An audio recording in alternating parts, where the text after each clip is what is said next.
Hey everyone, welcome back to DIY Biotech. Today I'm really excited to share this paper because I wrote it.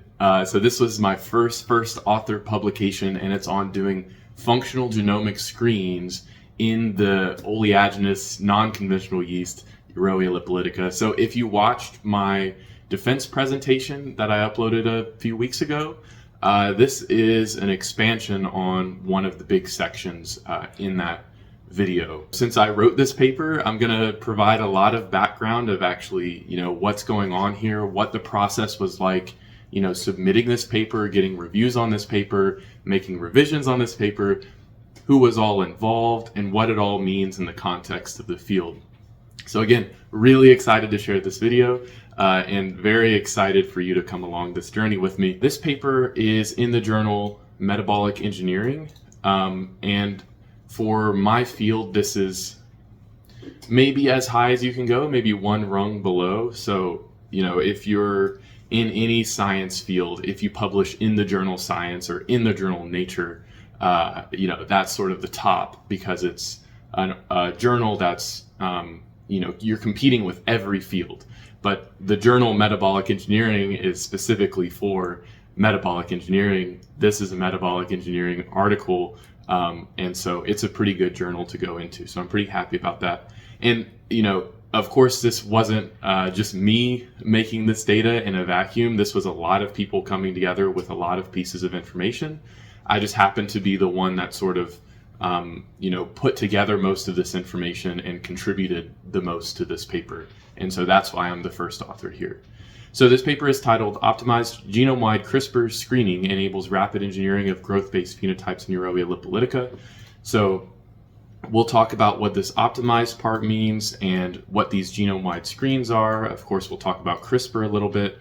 And then growth-based phenotypes, we'll talk about that too. And then we have this non-conventional yeast, Yarrowia lipolytica. So the titles are of course, very condensed pieces of information.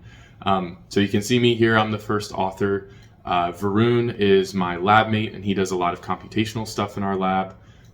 Brian and Varun just got their PhDs recently. I also got my PhD recently as well, defended.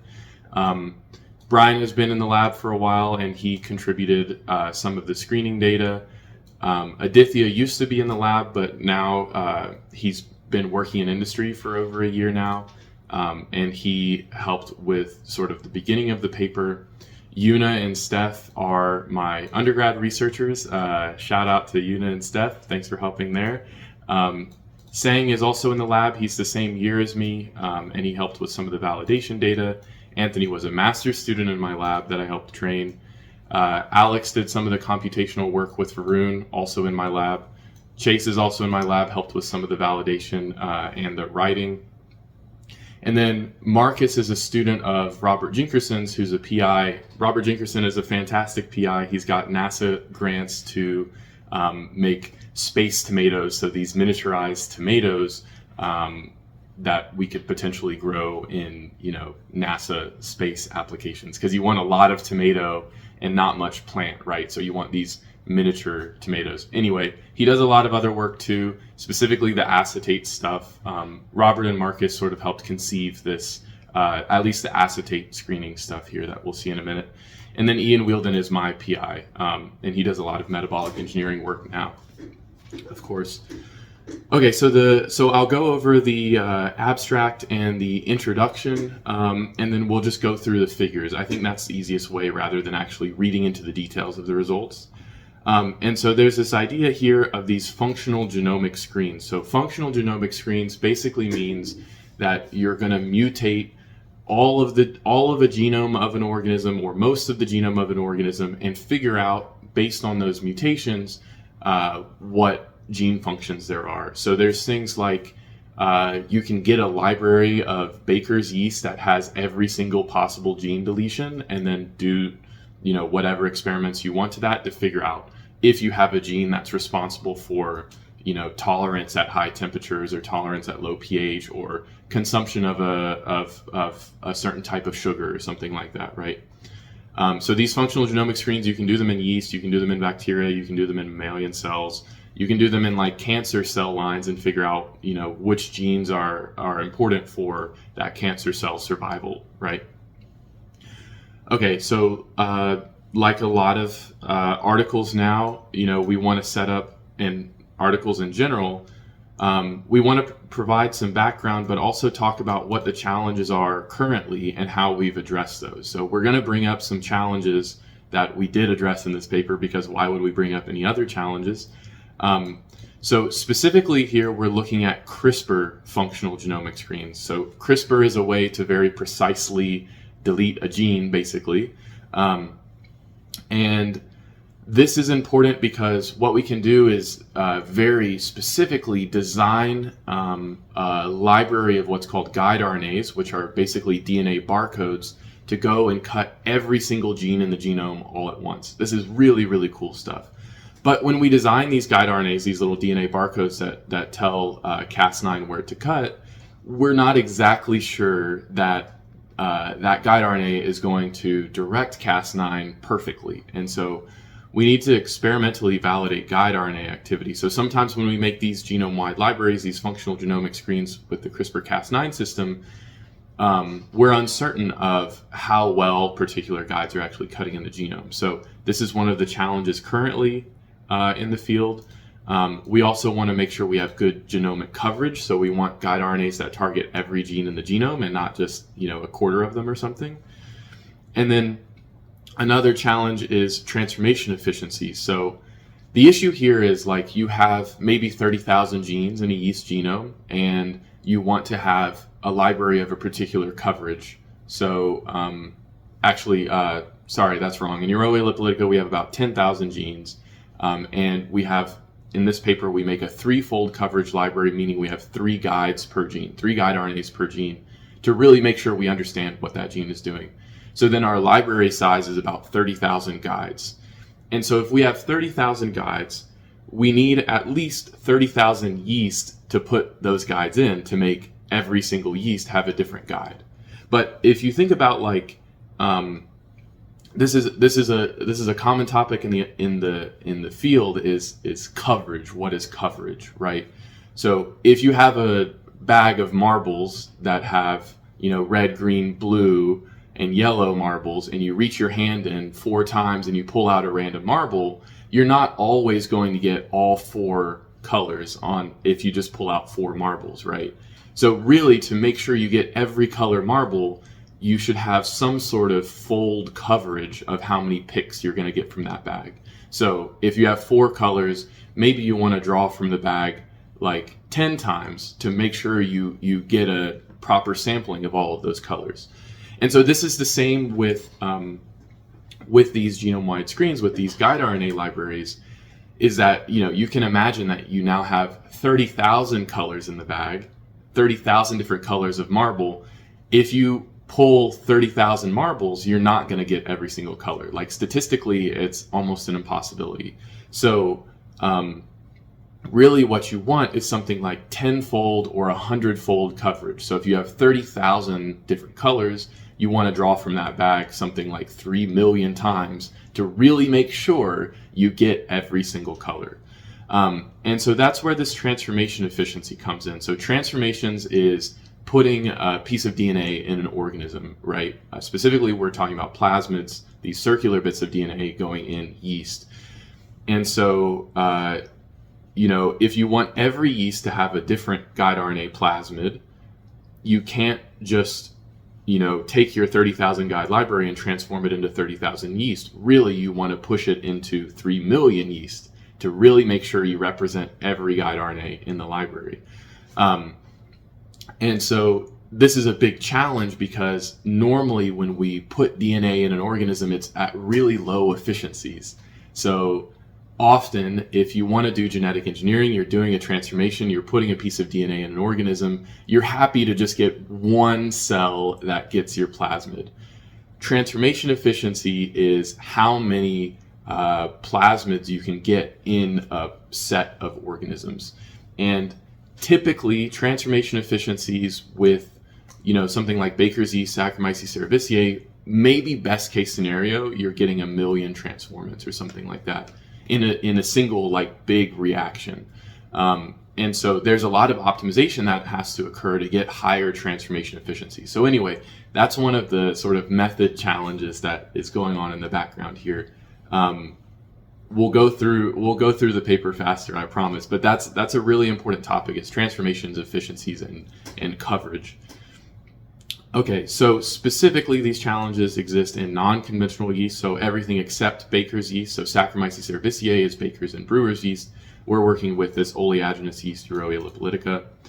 Okay, and then anyway, to make these libraries, we're going to use DeepGuide, which is a deep learning system to design these guide RNAs. So guide RNAs are 20 base pairs of DNA, and we can feed this algorithm guide RNA information from a previous library that we made. So guides that we know cut well, we can feed into this algorithm, and it's going to basically take that information and calculate new guide RNAs that it predicts should make a good cut. So, with AI and deep learning and all this stuff, this is sort of a buzzword here. And again, we're using a previous guide RNA library that we made that had 50,000 guides, and maybe not most of them didn't work well, but a lot of them didn't work well. And so we want to optimize this library to be smaller so that we can use lower transformation efficiencies, or have to deal with transformation efficiency less, and we want it to be more active. And at the same time, we want to make sure it has sufficient coverage of the genome. So we're targeting 98.8% of the genes in the genome, which is fantastic, with a library of only about 24,000 guides. So it's not 30,000, it's 24,000, which is great. And then Metabolic Engineering, it's an engineering journal, right? And so we want to not only develop this tool, but actually use this tool for something. And so we use this guide RNA library. We're knocking out every possible gene, and so we can use it to figure out which genes are responsible for certain traits, like tolerance to acetate in various hydrocarbons. So acetate and these various hydrocarbons might be waste products from other industries that the yeast can actually use to grow. So instead of growing corn, harvesting corn, generating glucose, and then using glucose to feed our yeast, we can use these existing waste products from industry to feed our yeast. And that's, more environmentally friendly, more economically friendly as well. All right, so into the introduction, we're going to have this sort of summary sentence here. High throughput functional genomic screens are an essential tool for optimizing yeast production strains. That's what we're doing here. High throughput meaning you can look at a lot of genes at once. And in this case, we're looking at all possible gene knockouts at once. Okay, and then moving on, the key component of these screens are the guide RNA library, which I've already yapped a lot about. And then, so there's all of this background about, the different yeasts that we've developed, or the different non-conventional yeasts that we could potentially use in industry. So there's Y. lipolytica, there's C. albicans, there's K. pfaffii, and we have a lot of tools for these different yeasts, and basically we're saying that we need more of these tools, right? And then here we're saying we need to make these genome-wide screens better. There already exist knockout screens, which is what we're doing here, where we're deleting genes. You can also have knock-in genes, where you're integrating randomly, and CRISPR-I and CRISPR-A, which is CRISPR inhibition, so you basically down-regulate a lot of genes, and then CRISPR-A, which is CRISPR activation, which up-regulates a lot of genes. And practically, these screens are probably more valuable than knockouts. So knockouts, you're deleting a gene's function, and that gene function is probably responsible for lots of things in the cell, not just the thing you're screening for. So more realistically, instead of completely deleting a gene, it's better potentially to just slightly decrease the transcriptional rate of that gene, or increase the transcriptional rate of that gene, and maybe you can discover more traits that way. But anyway, here we're doing knockouts because that's easier and more straightforward, and the results are going to be more clear. Okay, so then we're looking at functional genomic screens, talking about that a little bit, and then genome-wide libraries here. And then finally, this is really common in introductions, to have the last paragraph to say here, or in this work, or something along those lines, that says exactly what we did. And again, we're doing these growth-based functional genomic screens. We have an optimized library. We experimentally validate our hits that we get. And then finally, we say this Y lipolytica optimized CRISPR gRNA library provides a workflow. So this is basically saying that we've set up this method for doing this with other yeast for designing efficient libraries for functional genomic screens of metabolic engineering traits. And of course, we're fluffing this up a little bit. Like, it's not like it's infinitely easier now to develop these screens, but we've provided additional data and information of how to set these up, some of the groundwork for how to set up these screens, how to optimize these screens, and how to actually use these screens, specifically in non-conventional yeast. All right, so we're into the figures now. Let's look at how this paper actually works, and I think this is a pretty good method to read a paper overall. Like, the abstract is going to give you the broad idea. The introduction is going to give you some of the background that you may not have if it's outside of your field, or even if it's in your field, it's useful. And then the figures should be able to stand alone and tell the entire story by themselves. At least if it's a well-written paper, in my opinion. And that's how we tried to write this paper, is that the figures tell the story by themselves. So this first figure is talking about how we design this optimized library and what metric we use to quantify the quality of a guide RNA. So we quantify the quality of the guide RNA with this metric called cutting score, or CS. And so, I talked about this in my dissertation, but the way that we do this is we transform our guide RNA library. So here's our guide RNA library into two different strains. The left here is our control strain, and then the right is our experimental strain. So in the experimental strain, if a guide is active, it's going to make a double-stranded break in that particular gene. Doesn't really matter in this case. And since we have this gene called KU70 knocked out here, this gene encodes for non-homologous end joining, which is the repair mechanism that would fix that double-stranded break. So if we knock out that gene, that double-stranded break cannot be repaired. And so what we end up having is a strain that can no longer replicate because its chromosome is broken because that guide made a cut. So the abundance of this cell and therefore the abundance of this guide will decrease in the population. So we'll have less abundance of a good cutting guide in this experimental strain. In the control strain, we don't have Cas9 present, and so no cut's going to occur, right? For sure, no cut is going to occur. And so then what we do is we have these two populations, each with our guide RNA library. We grow them up in a flask. If it's a good cutter in the experimental population, that guide abundance will go down. In the control strain, the guide abundance will stay the same, and it'll just sort of be random. And then so we can calculate the cutting score by saying it's the log 2-fold change in the abundance of the Cas9 delta KU70 strain divided by the abundance in the control strain. And so again, if it's a good cutting guide, this first number here should be low, and this second number here should be high. And so you get a small number. The log 2 of a small number is going to be negative, and so we put a negative out front so that positive cutting scores indicate good cutters, right? So positive cutting scores is a good cutting guide. Negative cutting score is a bad cutting guide.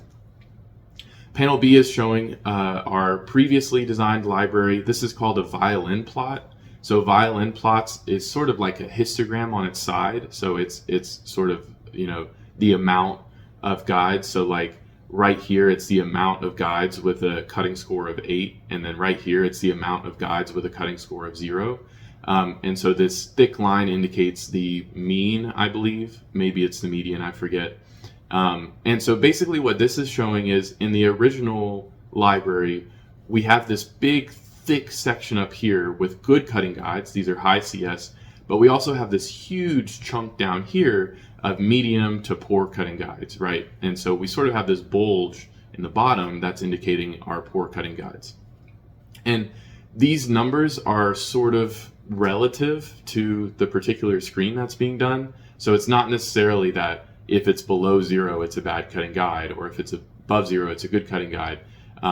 Actually, in this population, I think we drew a line around here and said anything below like 2 is a poor cutting guide. So anyway, that's our original library. And then we have, so this information was used to design our new library. And then we have these guides that were predicted by this deep guide software. And of course, this violin plot is giving us only good cutting guides, right? Because we told this software that we only want good cutting guides. And so we got this, bulk of really good cutting guides. And so for each gene on, for like 99% of the genes, we took 2 of the best guides for a given gene from this 6-fold coverage library. And we took 1 predicted guide for each gene, and then made this 3-fold coverage library. So 2 experimentally validated guides and 1 software predicted guide.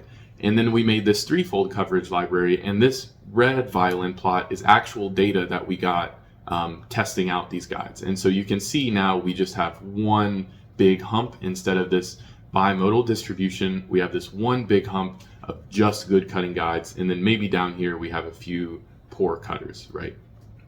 Great. So we've improved the efficiency of this library and reduced the size by half. So again, previously we had this 6 guide per gene library. Now we have 3 guides per gene, and just about all of the guides are good, which is great.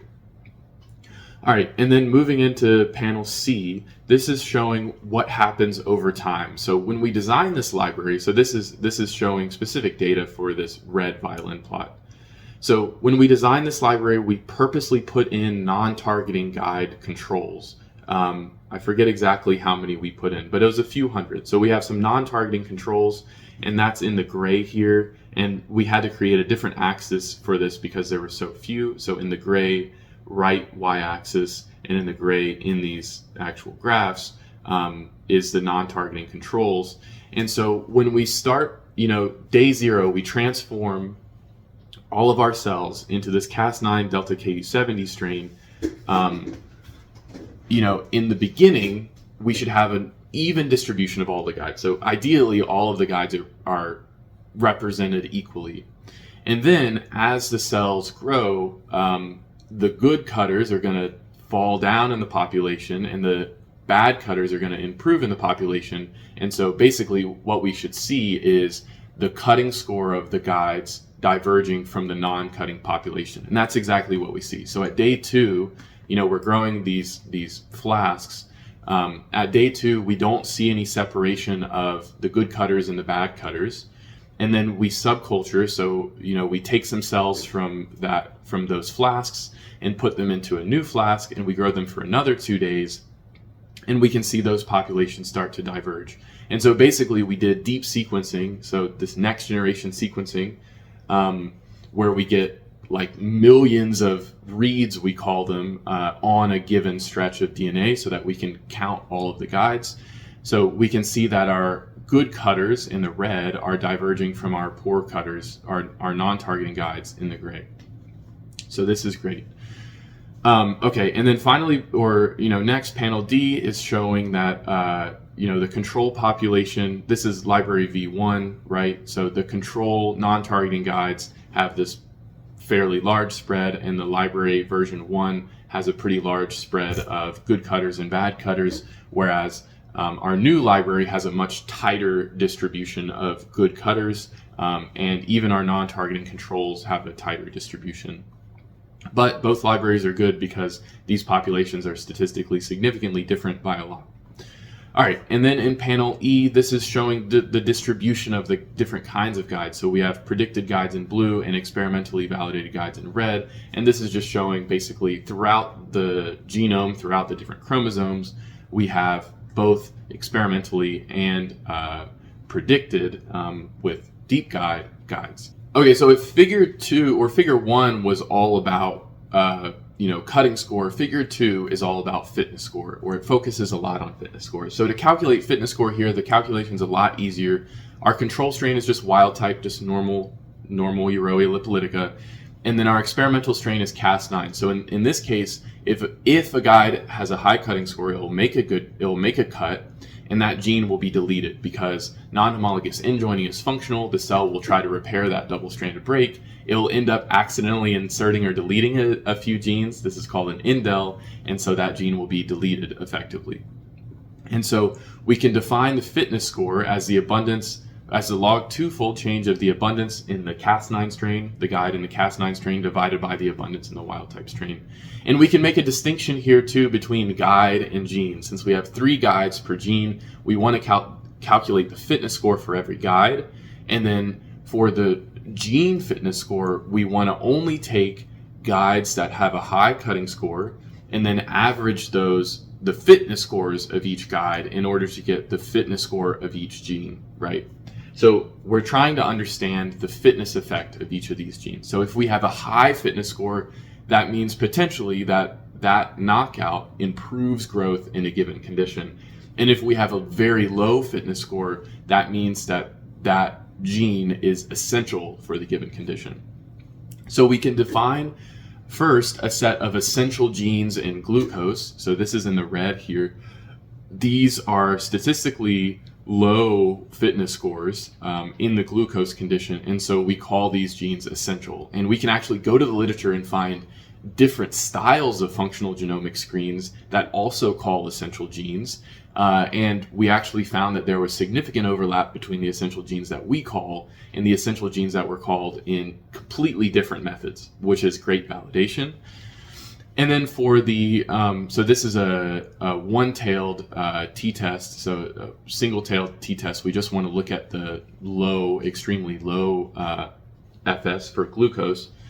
And then for the acetate conditions, we wanted to find out which gene knockouts could potentially improve growth in acetate and which gene knockouts are essential for growth in acetate.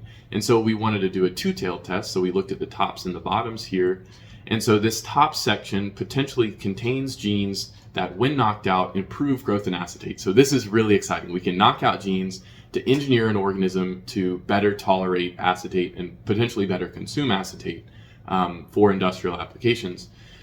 But, this is a big set of genes, and maybe there's some genes there that only have poor cutting guides, or maybe some of these genes are also essential in glucose or something like that. And so we want to do some filtering. So first we looked at the overlap between these two populations in this pie chart, or in this Venn diagram rather. And so we found 521 genes that should improve or should either improve or decrease fitness, these genes should improve fitness in acetate. But we also want to make sure the cutting scores are not only good, but they're very good. So we're certain that these guides are actually cutting. And so now we have 428 genes in common. And then we also want these genes to not be essential in glucose, because potentially we want to, design these strains in glucose and then grow them in acetate. Or maybe we would want to give the cells a little bit of glucose so they have extra reducing power, but also give them acetate. And so this reduced our population to 47 genes. And most of this reduction was so all of these Venn diagrams are overlaps in the low and the high FS acetate conditions. And so there was a big reduction here because lots of the essential genes in the acetate conditions are also essential genes in glucose, which makes sense. So now we're at 47 genes. And so I made this chart here to show, the relationship between the FS in the high acetate concentration condition and the low acetate concentration condition. And so we found 34 genes that are essential exclusively in acetate. So something about them, it's important for survival in acetate. And then 13 genes that, when knocked out, should improve growth in acetate, which is fascinating, right? And so we want to look at these further. And so figure 3 is a way to look at these further. So this panel on the left is showing the functions of these genes. And what's really interesting here is you might expect us to pull up genes that have something to do with, cell survival or tolerance or something like that, or acetate metabolism or something. But just about all of these genes seem to have nothing to do with acetate tolerance. So, this could be a bad thing potentially, but it could be a good thing because we're pulling up, maybe we call them non-obvious mutations that improve acetate tolerance. One of the interesting ones is this top hit that we got. It's called SFL1, and it suppresses flocculation. So flocculation is these cells, sort of aggregating and falling to the bottom of the flask. And this is interesting because if you knock out a gene that suppresses flocculation, then you get flocculation. So the cells will, if this gene is knocked out, the cells will clump together and fall to the bottom of the flask. And I did this experiment. I knocked out this gene, and sure enough, the cells did flocculate. And so what this means is that, potentially in the screening environment, the cells could, when this gene is knocked out, they'll clump together, fall to the bottom of the flask, and kind of hide from that high osmotic stress in the acetate media. And so this is some validation of our screen, but it's not very industrially relevant because really we want our cells fully suspended so that they consume as fast as possible and produce products as fast as possible. So anyway, we threw out that one because of that. This one we threw out because I was not able to get that gene knockout in a separate strain. And so we then looked at 11 of the other genes, knocked them all out, and saw how they grew in high acetate conditions. And just about all of them grew better than the wild type strain, this P01F strain, which is cool. Then we took the top hits here and created double knockout strains. So this set of graphs here is this gene knockout plus either this or this or this or this or this. And so we found 2 double knockouts that grew better than any of our single knockout strains. So then we took a couple of 3 of our top single knockout strains and our top 2 double knockout strains and grew them in shake flasks. So this panel B was done in 96 well plates. So, these plates that each contain, or it has 96 wells, and then there's 1 milliliter of media in each well. And then I just measured the optical density, or how opaque that culture is at exactly 42 hours, because that's when the cells were sort of breaking out of lag phase, when they first started growing.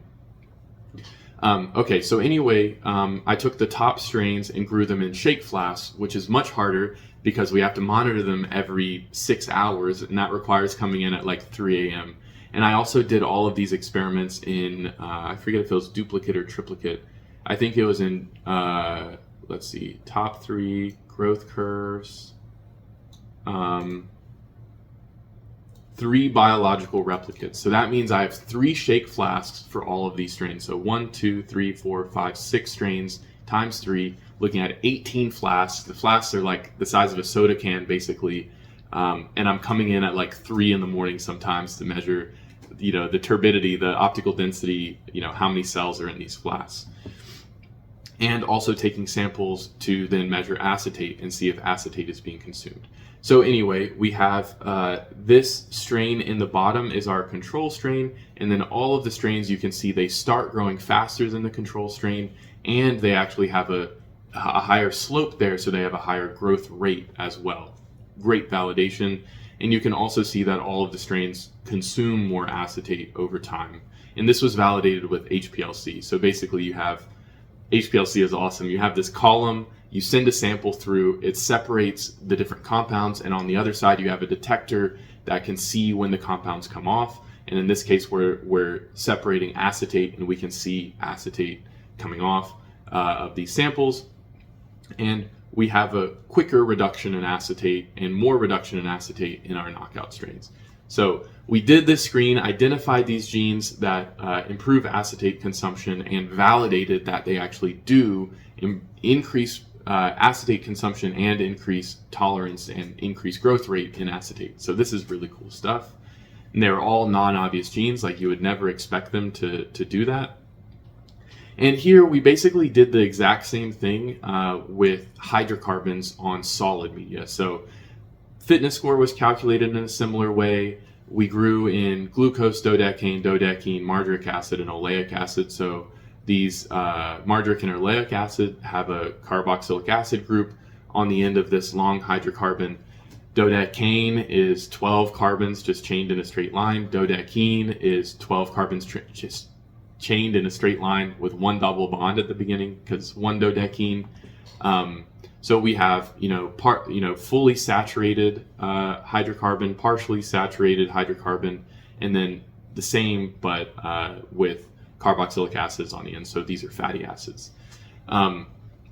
And so, we looked here to see which genes are essential and may improve growth in these conditions. For oleic acid, we got no genes that should improve growth, which is kind of interesting. But in the other conditions, we did find a few genes that should improve growth. So this panel C and panel D, these are really cool graphs. They're called upset plots. So capital U, capital S, one word, upset plot. And the way that this works is, so you can see right here, you have margaric acid, you have this dot that's filled in, and it's connected a line to dodecane. And so this means that in this column, we have one gene that's common between margaric acid and dodecane. Whereas, in dodecane and dodecene, we have a line connecting these two. We have 3 genes in common. And then for dodecane, we have 10 genes that are exclusive to dodecane. So this is like if you start having Venn diagrams, but you start having like 10 Venn diagrams, this is a better way to visualize that. And then in the red here, or the maroon, we have the essential genes in these various hydrocarbons. So these genes should decrease fitness in these hydrocarbons. And similar to the acetate hits, we did filter out genes that were responsible for just growth in glucose. And so, for example, you can see at the very end here, we have 11 genes that are in some way essential for growth in hydrocarbons. So these genes may be interesting for a particular reason, for some reasons. And then figure 5 is showing validation of that hydrocarbon screen. So here, when we pulled up our hits, we actually found in the yellow here some genes that are obvious. They have some obvious link to fatty acid metabolism, which is really cool. A few stress response genes, which makes a lot of sense too. This is a stressful condition. The cells have less reducing power because there's no glucose, right?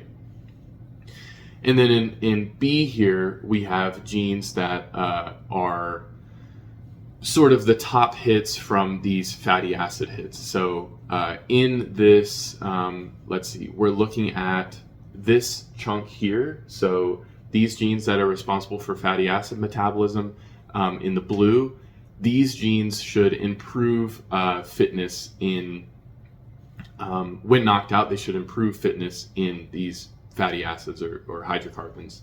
And so this is basically showing the gene name, the homology, so what gene they're similar to in the literature. So SC is Saccharomyces cerevisiae. Saccharomyces cerevisiae HOB1, HOB2. This gene E36308G is similar to that gene. And in Saccharomyces, it's responsible for lipid transport. So it's a lipid transport protein. So that makes sense, right?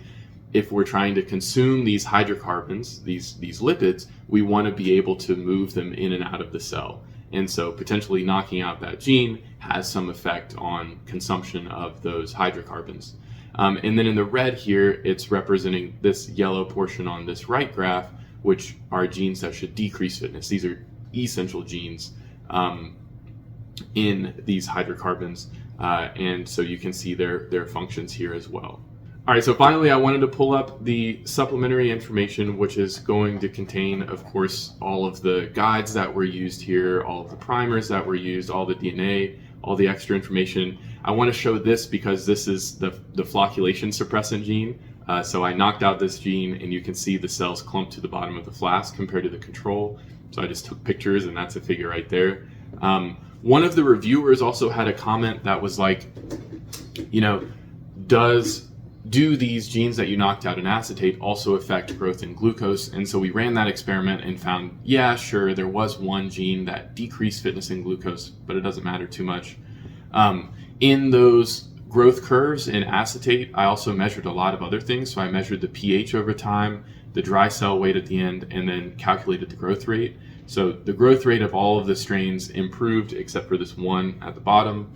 And then dry cell weight, or DCW, is actually, taking a sample from the culture, spinning it down, drying it out really, really good, and then weighing it. So you can see that all of our strains had more weight of cells at the end. So potentially they're actually, consuming that acetate and turning it into cells, which is great, or some other solid material.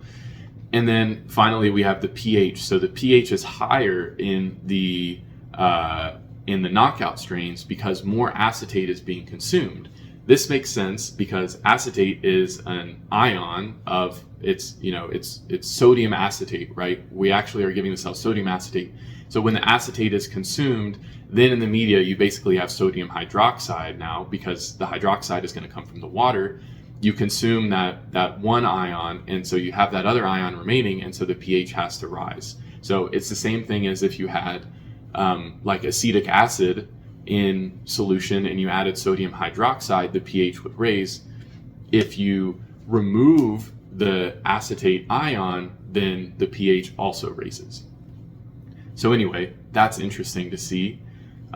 These are some negative hits from our hydrocarbon screen. So I knocked out some of those genes that were in that figure 5 in the red section, and all of them grow worse in dodecene, which is cool. And then these are the top positive hits in dodecene on spot plates. So we just put various serial dilutions of these cells onto a dodecene petri dish, and you can see this wild type strain grows kind of poorly, and just about all of our knockouts grow better than that wild type strain. So we're sort of validating, yes, these knockouts do grow better than wild type.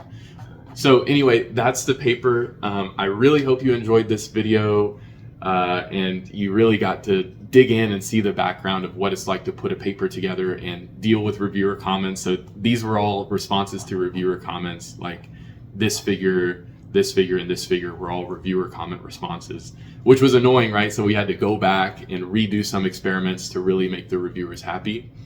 Because they wanted more validation of the hydrocarbon screen. Thank you so much for watching. I hope this video was helpful to you. If you're interested in this kind of stuff, please subscribe, like the video. Let me know what you want to see in the next video. I'll see you in the next one.